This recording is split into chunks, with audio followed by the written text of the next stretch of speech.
Kadang-kadang ketika kita ditanya, sudah zakat belum? Sudah. Apa? Oh, dipotong gaji.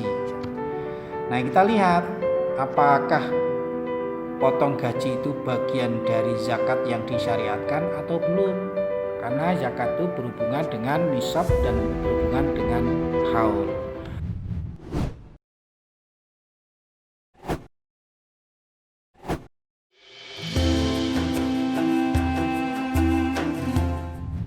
Assalamualaikum warahmatullahi wabarakatuh. Alhamdulillah wa syukrulillah wa la khawla wa la quwata illa billah la nabiyya ba'dah. Qala Allah Ta'ala fil Qur'anil Karim. A'udzu billahi minasyaitonir rajim. Wa aqimus shalah wa atuz zakah warka'u ma'ar rakiin. Atamuruna an-nasa bil birri wa tansawna anfusakum wa antum tatlunal kitab afala ta'qilun. Wasta'inu bis sabri was shalah wa innaha lakabiratun illa 'alal khashiin. Jamaah rahimakumullah, kita bersyukur kepada Allah, hari ini kita masih diberi kekuatan oleh Allah Subhanahu wa taala untuk menapakkan kaki kita di muka bumi Allah ini, dan kita bersyukur kita masih diberi kesempatan untuk menjalankan ibadah di bulan Ramadan ini. Bapak Ibu rahimakumullah, di pekan yang lalu kita sudah membahas tentang bagaimana kita membersihkan hati-hati kita, jiwa kita, supaya kita tidak terlena dengan kehidupan keseharian kita, yaitu kita kembali memaknai apa yang disebut dengan zakat, infak, sedekah. Ini penting, karena dari masing-masing kita ini belum memahami perbedaan infak, zakat, sedekah. Kadang-kadang ketika kita ditanya, sudah zakat belum? Sudah. Apa? Oh, dipotong gaji. Nah, kita lihat apakah potong gaji itu bagian dari zakat yang disyariatkan atau belum. Karena zakat itu berhubungan dengan nisab dan berhubungan dengan haul. Kemudian infak. Nah, infak itu kan sudah jelas, mengeluarkan sebagian dari harta kita, dari penghasilan kita untuk kepentingan yang diperintahkan dalam ajaran Islam, itu infak.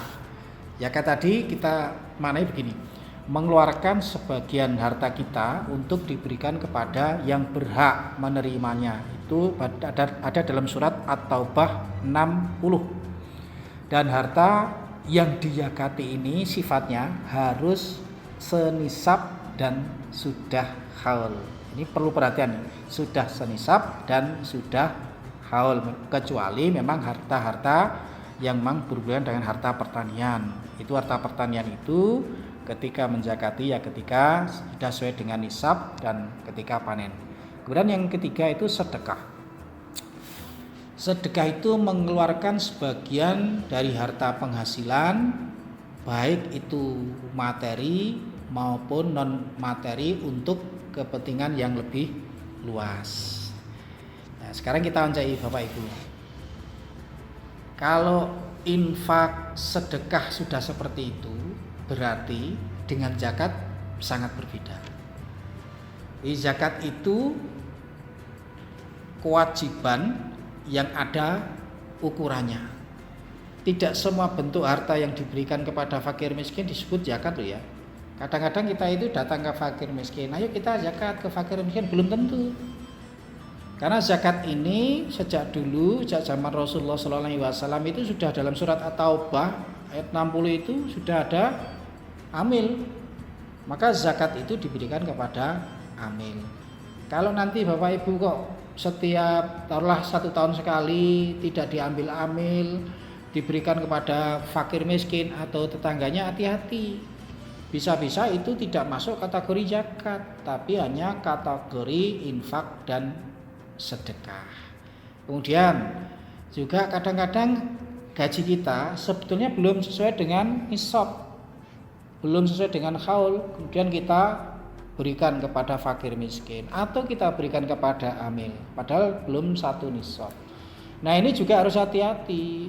Ada sebagian besar ulama mengatakan bahwa zakat yang belum nisab dan haul itu tidak diperbolehkan. Sebagaimana sholat di sana itu kan ada rukun dan syarat. Nah, rukun dan syarat itu harus terlaksana termasuk waktu pelaksanaannya. Sholat subuh jam sekian, zuhur jam sekian, sesuai dengan jadwalnya. Sama ketika kita zakat itu juga sama, sesuai dengan waktu pelaksanaannya. Nah, ketentuan itu ada di dalam hadis, yaitu jika kamu memiliki 20 dinar dan sudah genap selama setahun, maka zakatnya itu setengah dinar lebih dari itu, mengikuti hitungan sebelumnya. Hadis riwayat Abu Daud itu kan sudah jelas. Kalau belum sesuai dan belum senisab, maka tidak ada nisab, tidak ada zakatnya. Nabi telah menetapkan adanya nisab dan haul untuk zakat mal. Siapapun tidak dibenarkan untuk membayar zakat dengan aturan berdasarkan inisiatif pribadi, tidak boleh. Saya ijtihad, Allah Maha tahu kok, saya berzakat kepada orang, itu tidak boleh. Inisiatif pribadi namanya.